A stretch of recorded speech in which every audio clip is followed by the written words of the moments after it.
Today's gospel from St. Matthew is from chapter 7, so it's sort of the tail end of the Sermon on the Mount, chapter 5, 6, and 7, something which is worth our while to read and reread and reflect on, because it's an entire plan of life for every Christian. There's a lot in there, and a lot of it's very challenging.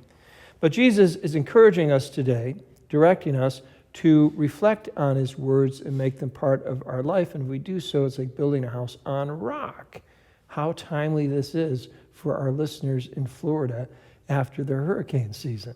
There's so many houses on the beach built on sand, and they're all gone, right? It's the ones that are built on steel girders that are about 20 feet above where the water can come in that are still standing. So this happens again and again and again. So what's that solid rock that we want to build our house of our interior life upon?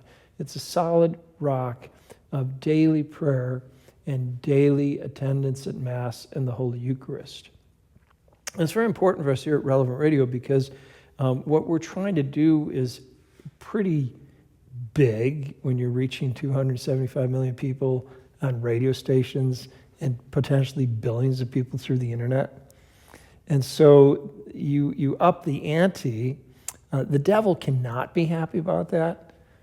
I'm sure he's not happy. So he will try to discourage us and throw a monkey wrench into the wheel and make the thing collapse. But he won't be successful if we have a core of people who spend at least 15 minutes a day in mental prayer and adoration and daily Mass. You got a core of people. I don't know what percentage it is, but it's a certain percent. Otherwise, you're building this edifice on sand, and the storm will come, and the whole thing can get blown away.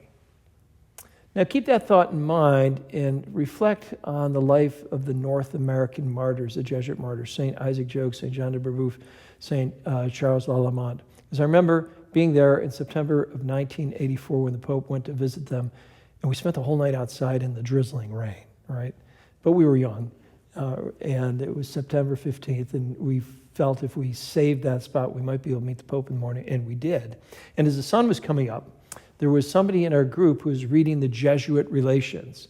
It was a story of the martyrdom of Isaac Jogues, Jean de Brebeuf, Charles Lalemant, all their companions. And I was thinking, man, what a waste. These really talented, privileged people came from France to this land of savages. They learned their languages. They catechized them, they baptized them, they built buildings and schools and churches. And then in a period of a month, it was all destroyed and they were all killed. I'm thinking, what a waste. And I think I actually said that out loud, and someone said, no, it wasn't a waste at all. They're martyrs. They're saints. That's why we're here today.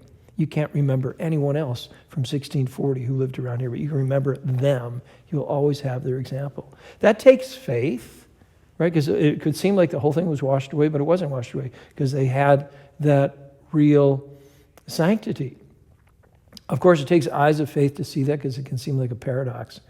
But these words of our Lord are very truth. Everyone who listens to these words of mine but doesn't act upon them will be like a fool. Now, that's a hard word for Jesus, because in other places he said, you better not call your brother fool or raka, or you'll be in hell forever. I remember hearing that in 5th grade. I'm thinking, man, I call my brothers much worse words than fool. What's going to happen to me? Because fool is kind of like a mild word. You fool, like, oh, nobody cares, right? You raka, nobody cares about that. So our Lord is using that word there, so he feels very strongly about that. So that's my advice to you. It's the advice I get from the spiritual authors. And if I could give any of you just 2 words of advice, I like 2 words, right, for job descriptions. In your spiritual life, it comes down to 2 words: spiritual reading. Spiritual reading. Get a good book, buy a classic, read it, think about it, because you cannot love what you do not know. And the intellect is what moves the heart. The intellect is what moves the will. Spiritual reading.